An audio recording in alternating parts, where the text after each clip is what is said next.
Muy buenos días, qué bueno poder estar una vez más aquí para compartir el mensaje de la palabra de Dios. Saludo a todas las personas que nos siguen con la paz del Señor. Hoy estamos ya en un nuevo mes, en el último del año.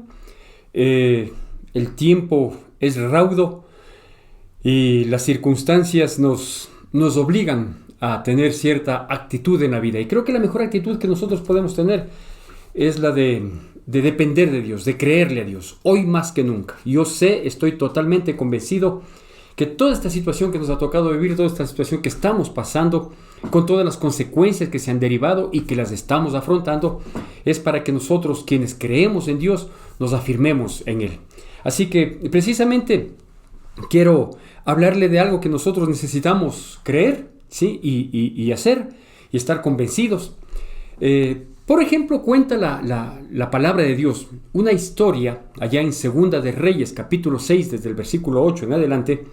Cuenta una historia de un conflicto que había del rey de Siria, que tenía guerra contra Israel. Y obviamente en la estrategia bélica, en la estrategia militar, daba las disposiciones a sus jefes, a sus comandantes de campamento, para que atacaran de un modo por aquí, de otro modo por acá, y que pusieran una emboscada por este lado y por este otro lado. Pero cada vez que hacía este tipo de situaciones, cada vez que daba las disposiciones para que puedan atacar a los israelitas, pueblo de Dios, dice que siempre los israelitas se ponían exactamente en otro lugar, en un lugar ajeno al que se disponía de parte del rey de Siria. Entonces, claro, lo obvio, lo que uno piensa en esas circunstancias es que alguien está filtrando la información, ¿no es cierto? O sea, hay una persona que está involucrada en esto, de los cercanos, de los que recibían las disposiciones del rey de Siria y que estaba dando aviso a los israelitas. No hay otra opción, humanamente hablando, ¿no es cierto? O sea, ¿cómo es que ellos, tratando de atacar a Israel, sí, hacen su plan de emboscada? Pero cada vez que hacen su plan de emboscada, exactamente por el lado contrario, tenía la posibilidad los israelitas de salir bien librados, ¿no es cierto? Entonces, él en una reunión, pues de Estado Mayor, por llamarlo de algún modo, dice, ¿quién de ustedes es el que está llevando esta información secreta a los israelitas? Porque todos los planes que hacemos, todos quedan totalmente frustrados, ¿sí? Y uno de sus colaboradores le dice al rey de Siria, enemigo de Israel para aquel entonces, dice, señor rey, perdóname, no es así. No es que alguno de nosotros esté pasando esa información. Lo que pasa, dice, es que con Israel está el profeta Eliseo.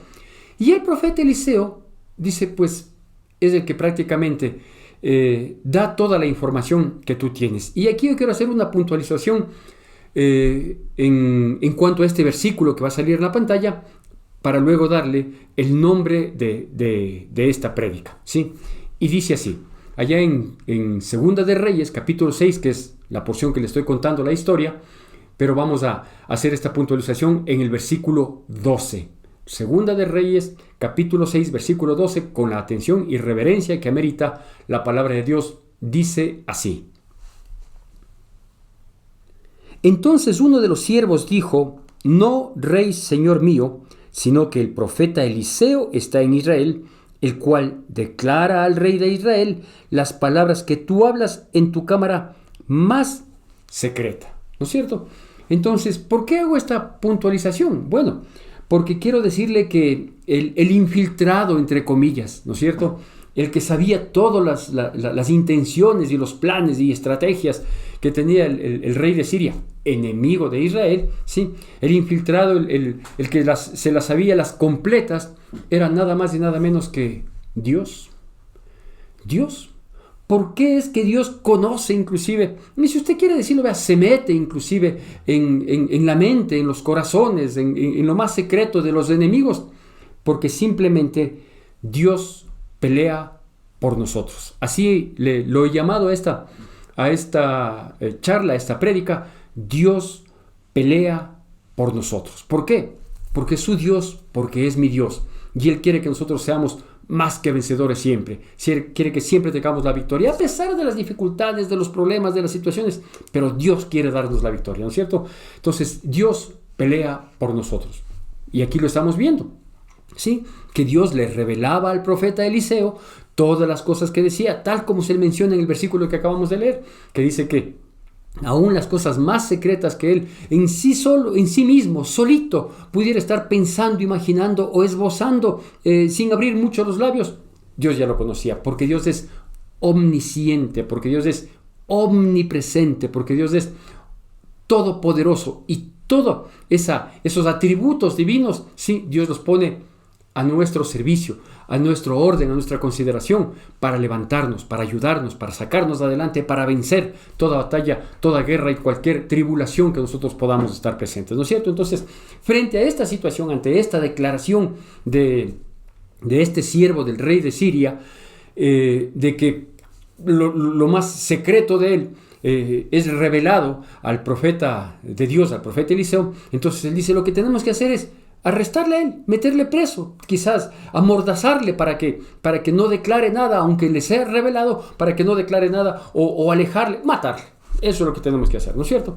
Así que da la orden y le dicen, sí, efectivamente el profeta está en tal sector, en tal ubicación. Entonces dice que manda gente de a caballo, que manda toda una compañía de soldados para que le arresten, le presenten ante el rey, y el rey habrá de decidir qué es lo que hay que hacer con el profeta Eliseo, que es el que llevaba la información para evitarle el conflicto al pueblo de Israel, ¿no es cierto? Y efectivamente llegan a donde él estaba, ¿sí? En la mañana de aquel día en que llegan los ejércitos o parte del ejército de Siria para arrestarle, para tomarle a Eliseo, sucede lo siguiente. Y vamos a ver los siguientes versículos, desde el versículo 15 al versículo 17. Igualmente, con atención y con reverencia. Segunda de Reyes, capítulo 6, versículos del 15 al 17. La palabra de Dios dice así. Y se levantó de mañana y salió el que servía al varón de Dios, y he aquí el ejército que tenía sitiada la ciudad, con gente de a caballo y carros. Entonces su criado le dijo, «Ah, Señor mío, ¿qué haremos?» Él le dijo, «No tengas miedo, porque más son los que están con nosotros que los que están con ellos». Y oró Eliseo y dijo, «Te ruego, oh Jehová, que abra sus ojos para que vea». Entonces Jehová abrió los ojos del criado y miró, y he aquí que el monte estaba lleno de gente de a caballo y de carros de fuego alrededor de Eliseo. ¿No es cierto?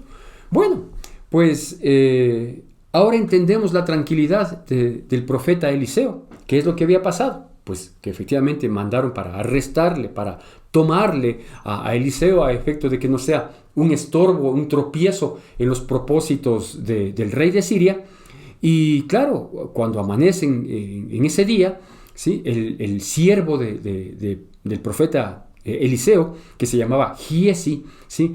Él sale quizás de la pequeña cabaña, de la tienda en la que habían reposado, mira en su entorno y dice, «Ay, Señor mío, estamos hechos pedazos». ¿Por qué?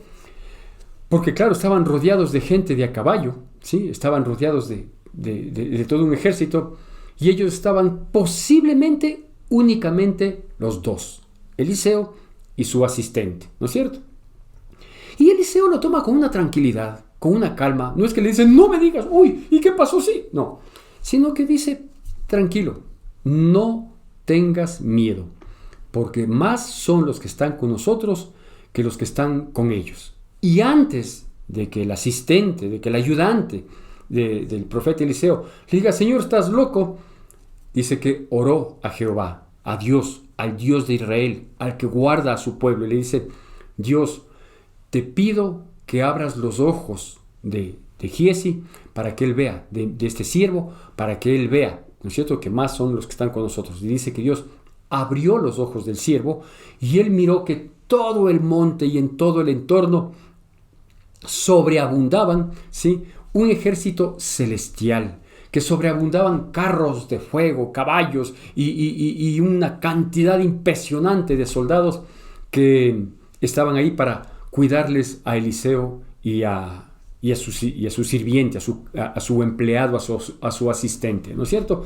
Entonces, cuando yo recordaba esta historia que la había leído varias veces, y mientras oraba para decirle a Dios qué es lo que quieres decir a tu pueblo, qué es lo que me quieres decir a mí y yo poder transmitir a tu pueblo, Dios me mostraba algunas cosas, ¿no es cierto? Por ejemplo, una que efectivamente no sabemos claramente, sí podemos deducir, apelando un poco a la historia, etcétera, etcétera, a la historia secular me refiero, pero no sabemos por qué había esta guerra, porque así comienza diciendo el versículo 8 de esta porción de segunda de Reyes, ¿no?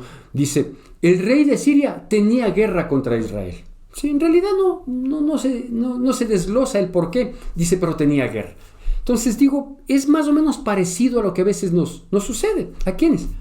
Al Israel actual, que somos el pueblo de Dios, ¿no es cierto? Nosotros somos el pueblo de Dios hoy. Y nos pasa eso, que de pronto, alguien tiene guerra contra nosotros, alguien tiene conflicto, alguien nos causa problema, alguien nos causa dificultad, alguien habló mal de nosotros para que aprovechen en esta época que están despidiendo del trabajo, para que seamos los cristianos los despedidos del trabajo. ¿Sí? Alguien puso tropiezo para que nosotros no recibamos alguna bendición. En fin, tenemos problemas, ¿sí? Muchos de esos problemas sí son causados por nuestros desatinos, nuestras malas decisiones, también es cierto. Pero también es verdad que muchos de las tribulaciones, de adversidades, circunstancias difíciles que pasamos, sí, pues nos llegaron gratuitamente. Esto se llama prueba, ¿no es cierto? Entonces, frente a las pruebas que nos tocan enfrentar, déjeme decirle que usted y yo no sabemos, ¿sí?, por qué frentes nomás nos quieren atacar, ¿no es cierto? Yo me atrevería a decirlo en términos generales, que los frentes de ataque son obviamente la salud, la parte económica, la parte emocional y la parte espiritual, ¿no es cierto? Entonces el enemigo, que es el que nos hace la guerra, sí, nos trata de atacar, nos trata de herir, nos trata de golpear, nos trata de afectar, ¿sí?, por distintos frentes. Sin embargo, usted y yo, hay veces que solo percibimos que una pequeña parte de alguna de esas áreas, sí, está afectada. Y usted dirá, pero yo no sabía que era tan atacado. Pues sí, constantemente somos atacados, constantemente estamos en conflicto, constantemente tenemos adversidades, ¿sí? Por distintos medios quieren destruirnos, ¿sí? Sin embargo, digo, lo poco que a nosotros nos llega por la infinita misericordia y poder de Dios es en algún frente, de algún modo, ¿no es cierto? Hay veces que sí, se unen una y otra cosa, que la salud, la carencia de salud viene junto con la carencia económica, o que justo la pérdida de trabajo se suma a la confrontación emocional y sentimental con seres que amamos, etcétera, etcétera. A veces sí, se van sumando uno a otro, pero no nos cae todo de golpe. ¿Sabe por qué? Porque Dios es el que nos guarda, porque Dios es el que pelea por nosotros, porque Dios es el que va poniendo un alto en distintos frentes, porque si bien unas cosas llegan, muchas no nos están llegando, insisto, por ese poder, por esa misericordia de Dios. ¿Por qué? Porque Dios es omnisciente y conoce las acechanzas que tienen nuestros enemigos espirituales, a veces manifestados en enemigos materiales. Es decir, a veces nuestros enemigos tienen nombre y apellido. Decimos, sí, es el fulano de tal, es la persona X, ¿no es cierto? Ahí es cuando son, digamos, evidentes. Pero en realidad en el mundo espiritual hay una constante lucha, ¿sí? Una constante guerra permanente, que son las huestes espirituales de maldad que pretenden atacar nuestras vidas. ¿Por qué? Porque nosotros antes les pertenecíamos, pues antes nosotros éramos hijos de las tinieblas, sí, pero como ahora somos hijos de luz, como ahora somos hijos de Dios, como hemos sido adquiridos a precio de sangre, como hemos sido comprados y adoptados como hijos, y por lo tanto tenemos una cobertura, una protección, también bendiciones, beneficios, guianzas, y sobre todo tenemos un propósito, ¿no es cierto? El propósito de estar firmes, permanentes, en oración, en el conocimiento de la palabra, para llegar un día a su presencia, a la presencia de Dios, y vivir gozosos por la eternidad. Entonces, ¿qué es lo que hace el enemigo? El enemigo lo que hace es tratar de impedir que tal propósito se cumpla, y por eso es que nos pone tropiezos y tienen guerra contra nosotros, y muchas veces nos llega una que otra situación. Pero de todo esta historia maravillosa, ¿no es cierto? Imagínense lo que nos menciona el versículo 16. Tranquilo, no tengas miedo, ¿sí? Más son los que están con nosotros que los que son ellos o están con ellos, ¿no es cierto? Y uno dice a veces, en la realidad humana, ¿no? Uno dice a veces, ¿será que efectivamente es así? Que hay más de parte de Dios ayudándome, sosteniéndome, sustentándome. Y bueno, la verdad es sí. La verdad es sí. ¿Por qué? Porque si así no fuera, pues déjeme decirle que estaríamos en condiciones bastante críticas, o algo que es peor, ya no estaríamos en condición alguna, ¿no es cierto? Entonces sí, gracias a Dios, Él nos guarda, Él nos protege, Él nos sustenta, Él nos bendice, ¿sí? Él nos levanta, porque a veces también caemos, ¿no es cierto? Él nos sana, Él nos restaura, gracias a su infinito misericordia, poder y a sus atributos divinos, ¿no? De omnisciencia, omnipresencia y omnipotencia. Pero también es necesario que nosotros podamos tener la actitud correcta frente a esto. ¿Por qué? Porque Eliseo y su siervo, ¿sí?, reflejan, simbolizan, manifiestan las dos perspectivas que hay en una persona, ¿no es cierto? La perspectiva humana, que es la del siervo, o sea, él se asusta, él se angustia, él se preocupa, ¿sí? Él ya se ve derrotado de antemano, él ya se ve en angustia, ¿sí? Y la perspectiva de Dios, es decir, la perspectiva del verdadero cristiano, ¿no es cierto? Del varón de Dios, como lo llama en esta misma porción que acabamos de leer. Este varón de Dios, ¿sí?, él mira las cosas desde otra perspectiva. Es por eso que él ve con los ojos de la fe, ¿no es cierto? Él mira con los ojos de la fe. ¿Cómo podemos mirar con los ojos de la fe? Porque en definitiva, eso es lo que viene, eso es lo importante aquí, ¿no es cierto? Porque claro, tenemos la información de que Dios es omnipresente, omnipotente, omnisapiente, de que Dios pelea por nosotros, de que Dios nos cuida, nos guarda, etcétera, etcétera. Que Dios sabe que también siempre tenemos conflictos, guerras, tribulaciones, adversidades, problemas, tristezas, dolor, angustia, etcétera, ¿no es cierto? Todo eso sabemos, ¿sí?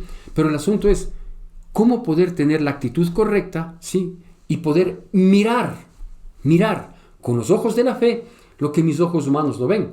Porque como mis ojos humanos, mi percepción humana, ¿sí?, no la mira, no la siente, no la percibe, entonces ahí es cuando entramos en angustia, ahí es cuando entramos en aflicción, en desesperación, ahí es cuando muchas veces inclusive declinamos, ¿sí?, si no totalmente, pero al menos en parte, declinamos en la fe y decimos, Dios no me ayuda, Dios no hace esto, Dios no hace esto otro. No, Dios está haciendo muchísimo más de lo que usted cree que está haciendo, ¿sí? Y aquellas cosas difíciles, situaciones de adversidad, de tribulación que estamos viviendo, es nada en comparación a lo que Dios está evitando que a nosotros nos llegue. ¿Por qué? Porque nosotros estamos siendo probados nunca más allá de lo que podemos soportar. Y esa pruebita tiene algún propósito. El propósito general, obviamente, es que terminemos aprobados, ¿no es cierto? Es decir, cuando uno da una prueba es porque va a aprobar, o la intención es aprobar. ¿Para qué? Para avanzar un nivel, para dar un paso más adelante, ¿no es cierto? Entonces, eso es lo que estamos viviendo como pueblo de Dios. Estamos viviendo pruebitas que nos vienen, que nos llegan. Uno dice, la mía es durísima, otro dice, la mía no tanto. No importa, nunca somos probados más allá de lo que podemos soportar, porque en todas esas cosas Dios nos dará la salida. Eso debemos tener convicción, eso dice la palabra y hay que creerlo, ¿no es cierto? Entonces yo le quiero compartir tres puntos para nosotros aprender a mirar las cosas con los ojos de la fe. ¿Por qué? Porque Dios pelea por nosotros. Ese es el nombre de esta prédica y es nada más real que esto, que Dios pelea por nosotros. Primer aspecto que va a salir ahí pie de su pantalla. Para poder nosotros mirar con los ojos de la fe, debemos tener comunión permanente con Dios. Debemos tener comunión permanente con Dios, ¿no es cierto? ¿Cómo tenemos esa comunión permanente? Pues a través de la lectura de la palabra y a través de la oración. Ambas acciones, ¿no es cierto? Tanto la lectura de la palabra como la oración tiene que ser una constante en nuestras vidas, en todo tiempo, en todo momento, sea lo que sea, pase lo que pase, suceda lo que suceda. Si algo no debe faltar en nuestras vidas es la lectura de la palabra y la oración. Mientras más lectura, más oración, entonces nosotros vamos a tener más información de Dios y vamos a tener más cercanía a Dios. ¿Por qué digo que debemos tener este primer requisito, si que cabe decirlo? ¿Por qué debemos cumplir esta posición que Dios nos pide, ¿no es cierto? Porque si nosotros escudriñamos un poquito entre los renglones de esta historia, ¿sí? Usted sabe que quien delataba, por llamarlo de alguna manera, a los israelitas las pretensiones del rey de Siria, ¿sí? Era el profeta, ¿sí? Eso quiere decir que el profeta tenía una permanente comunión con Dios. No es que el rato del susto dijo, uy, ahora ese montón de caballos, ese montón de soldados, sí, Diosito, Diosito, ¿y ahora qué hago? Y Pag le abrió los ojos y miró. No. Él tenía la costumbre de tener una comunión permanente con Dios. El profeta Eliseo, él buscaba la dirección de Dios, ¿no es cierto? Él constantemente trataba de tener esa cercanía con Dios. ¿Por qué? Porque cuando uno tiene una cercanía, cuando uno tiene una permanencia, una concurrencia, ¿no es cierto?, entre dos personas, en este caso, la persona divina de Dios, sí, y nosotros los seres humanos, es obvio que Dios va revelándose más, es obvio que Dios va mostrándose más, es obvio que va respondiendo más a los requerimientos que nosotros tenemos, ¿no es cierto? Eso sucede en las relaciones interpersonales. No es que uno se encuentra con una persona, le ve por vez primera y le confiesa absolutamente todo. No, ¿a quién le confiesa? Es a las personas que ya con tiempo viene teniendo una relación de amistad, uno va conociendo, sabe si es que puede contarles, no puede contarles, hasta dónde, etcétera. Sabe en quién confiar, ¿no es cierto? Entonces, exactamente así se maneja con Dios. Y la manera de tener esa relación con Dios es a través de la palabra y de la oración, de la lectura de la palabra y de la oración. Primer aspecto. El segundo aspecto es que nosotros debemos ser obedientes a pesar del peligro. ¿Peligro hay? Sí hay peligro. Debemos ser obedientes a pesar del peligro. ¿Había peligro? Claro que había peligro. Tanto así que el peligro le puso en una condición aparentemente difícil. ¿Y por qué digo aparentemente? Porque en la realidad humana era complicada, pero en la realidad divina no lo era, ¿no es cierto?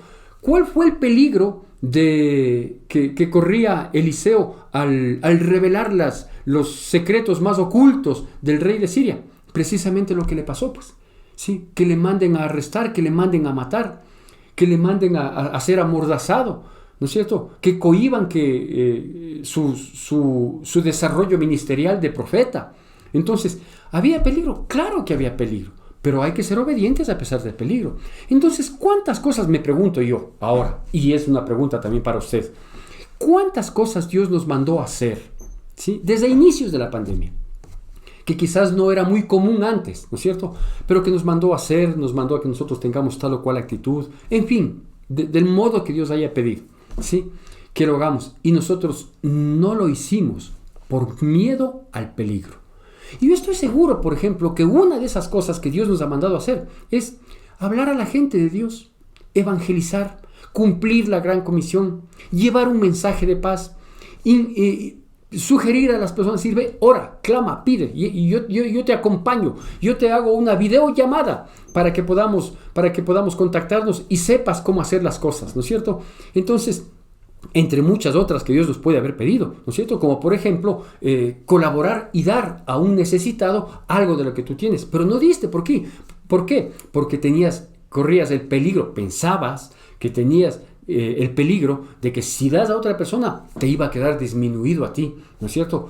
Como creer que Dios cuando te pide que hagas algo es para perjudicarte, como cuando Dios te pide que hagas algo es para dejarte mermado, para vaciarte. O sea, por favor, estamos hablando de Dios. Estamos hablando de Dios, no estamos hablando de una institución, no estamos hablando de que, qué sé yo, el servicio de rentas internas te está diciendo, ahora vamos a aumentar los impuestos con la ley humanitaria, que eso más o menos es lo que pasó, ¿no? Entonces, vamos a aumentar los impuestos, sí, y a cambio, ¿qué te da? Nada, sí. No, Dios no es así. Dios no es así, Dios no trabaja de ese modo. Si Dios nos dice, ve, sé obediente a pesar del peligro, es porque simplemente Dios quiere hacerte crecer, hacerte madurar. Dios quiere que nosotros, sí, seamos avesados en la fe, de que efectivamente hagamos las cosas como Dios nos manda hacer y que esperemos confiadamente, ¿sí?, su respuesta, que siempre va a ser favorable, ¿no es cierto? Pero a veces hay estos riesgos que no queremos correr. Pero déjeme decirle que la fe no es por vista, ¿no es cierto? La fe es fe, es decir, si Dios me dice que haga, a pesar del peligro, pues yo le hago. Si Dios me manda a tal situación, a pesar de los temores que pueda tener, pues yo lo hago. ¿Por qué? Porque eso es mirar con los ojos de la fe. Y el tercer aspecto que uno puede beneficiarse, por decirle de algún modo, ¿sí?, cuando uno mira con los ojos de la fe, es aprender a no asustarnos a pesar de la adversidad. No asustarnos a pesar de la adversidad, ¿no es cierto? El profeta fue muy claro, muy contundente en sus palabras, ¿sí?, para con su siervo, ¿sí?, cuando le dice: tranquilo, ¿sí?, no temas, más son los que están con nosotros que los que están con ellos, ¿sí?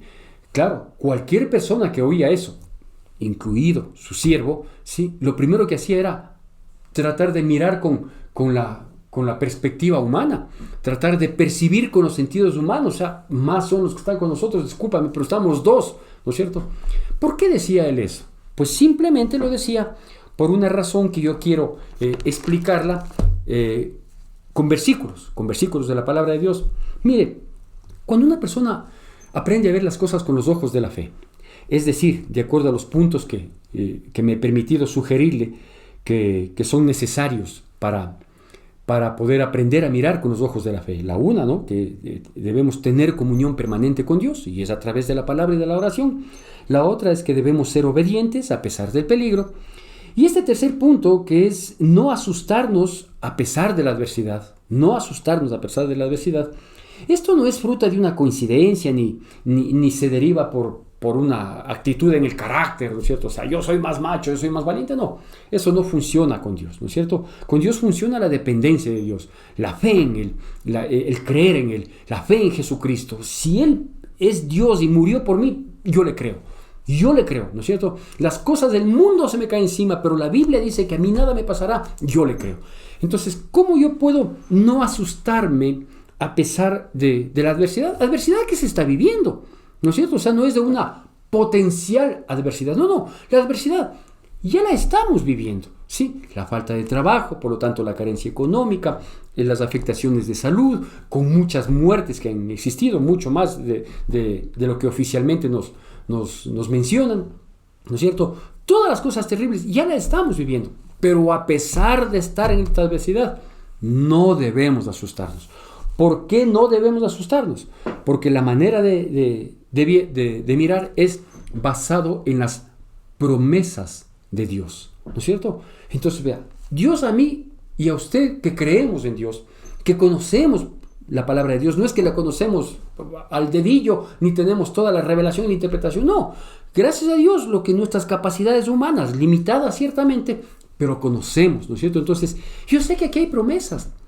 Yo sé que aquí hay historias en las cuales nos identificamos como posiblemente esta, ¿no es cierto? Yo sé que hay muchos pasajes de la Biblia, una infinidad de pasajes de la Biblia, ¿sí?, que parecerían ser historias, pero que son historias que se repiten en nosotros. Yo sé que hay personajes con los cuales podemos identificarnos plenamente, y yo sé de todo eso, ¿sí? Y sé que sus promesas son fieles y verdaderas. Y sé que sus promesas en Él son sí y son amén. ¿Por qué? Porque así dice la palabra de Dios, ¿no es cierto? Entonces, yo no me asusto, ¿sí?, a pesar de estar viviendo una adversidad, porque estoy mirando con los ojos de la fe. Porque una cosa es lo que yo miro, ¿sí?, pero otra es la información que me da su palabra. Y si aquí me da promesas, yo tengo dos opciones: seguir mirando como el siervo o aprender a mirar como el profeta. Si yo sigo mirando como el siervo, claro que me voy a asustar, claro que me voy a angustiar, por supuesto que voy a declinar, me voy a debilitar espiritualmente al borde de la muerte posiblemente. Pero si yo miro las cosas desde la perspectiva del profeta, ¿por qué? Porque tengo comunión con Él, porque soy obediente a pesar del peligro, porque hago lo que tengo que hacer, ¿no es cierto? Y porque estoy mirando por la óptica de las promesas de Dios. entonces obviamente voy a ser más que vencedor en Cristo Jesús. Y aquí viene lo que quiero decirle, y que también va a salir en pantalla. Allí en el libro de Romanos, capítulo 8, a partir del versículo 31, y lo vamos a hacer solo hasta el versículo 37, la palabra de Dios dice así. En Romanos, capítulo 8, versículos 31 al 37, la palabra de Dios dice así. ¿Qué pues diremos a esto? Si Dios es por nosotros, ¿quién contra nosotros? El que no escatimó ni a su propio Hijo, sino que lo entregó por todos nosotros, ¿cómo no nos dará también con él todas las cosas? ¿Quién acusará a los escogidos de Dios? Dios es el que justifica. ¿Quién es el que condenará? Cristo es el que murió, más aún, el que también resucitó, el que además está a la diestra de Dios, el que también intercede por nosotros. ¿Quién nos separará del amor de Cristo? ¿Tribulación, o angustia, o persecución, o hambre, o desnudez, o peligro, o espada? Como está escrito, por causa de ti somos muertos todo el tiempo, somos contados como ovejas de matadero. Antes, en todas estas cosas, somos más que vencedores por medio de aquel que nos amó. ¿Sí? A eso me estoy refiriendo. A que yo tengo que mirar la vida, y usted, que dice creer en Dios, ¿no es cierto? Hoy más que nunca debemos mostrar y afirmar nuestra fe.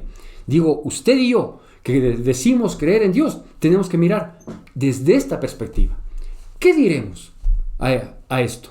¿Sí? Que esta situación que estamos viviendo nos va a acabar, nos va a matar, que ya quiero que por fin, ya estamos en el último mes del año, ya quiero que se termine el año porque ya tengo la ropa vieja para hacer un monigote, y ese monigote que le identifico como el 2020, entonces le voy a patear, le voy a revolcar, le voy a sacar de los límites de mi casa para que se me vaya la mala suerte. No es mala suerte. Todo esto está escrito, todo esto que estamos viviendo está dicho en la palabra de Dios. El problema es cuando nos coge inadvertidos, cuando no hemos tenido la información suficiente. Pero si tenemos esta bendita palabra que nos advierte, ¿no es cierto?, que habríamos de vivir todo lo que estamos viviendo. Hoy estamos viviendo una plaga, una pestilencia, una pandemia, ¿no es cierto? Y nos dijo que esto vamos a vivir. Dios nunca nos dijo que esto vamos a vivir y que, ahí sí, pobres de nosotros, porque ¿qué vamos a hacer? No, Señor, Dios nos dijo que va a estar con nosotros todos los días, hasta el día de la venida de su Hijo Jesucristo. Y a eso mismo se refiere y dice, ¿qué diremos a esto? Pues que esto es un pretexto para nosotros ser más que vencedores. ¿Por qué? Y en esto quiero hacer hincapié, en esto quiero recalcar. Porque si no nos negó ni a su propio Hijo, por favor, ¿sí?, ¿cuánto más no nos dará todas las cosas en Él? ¿No es cierto? Entonces, yo debo seguir creyendo en Jesucristo a pesar de vivir la adversidad. ¿Cuál? Tribulación, hambre, desnudez, todo lo que ahí se menciona, ¿no es cierto? Porque en eso somos más que vencedores en Cristo Jesús. ¿Por qué? Porque no nos negó a su Hijo, porque no solo que su Hijo murió por nosotros, aún más dice, resucitó por nosotros, hoy está a la diestra del Padre intercediendo por nosotros. Si usted lo cree, si yo lo creo, confiemos en el Señor. Dios nos va a sacar adelante. ¿Podemos? No, nosotros no podemos.